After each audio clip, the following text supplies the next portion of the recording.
கடவுளை நான் பார்க்க போறேன், கேள்வி ஒன்று கேட்க போறேன். ஏன் சாமி உலகத்துல என்ன படைச்சிங்க? கடவுளை நான் பார்க்க போறேன், கேள்வி ஒன்று கேட்க போறேன். ஏன் சாமி உலகத்துல என்ன படைச்சிங்க? நான் நடப்பது ஒண்ணு, ஆனால் நடந்தது ஒண்ணு.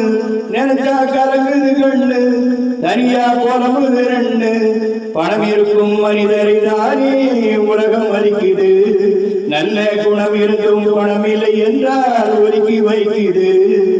பணம் இருக்கும் மனிதரிதானே உலகம் மதிக்குது. நல்ல குணம் இருந்தும் பணம் இல்லை என்றால் ஒதுக்கி வைக்குது. கடவுளை நான் பார்க்க போறேன், கேள்வி ஒன்று கேட்க போறேன். ஏன் சாமி உலகத்துல என்ன படைச்சிங்க? எதுக்கு படைச்சிங்க?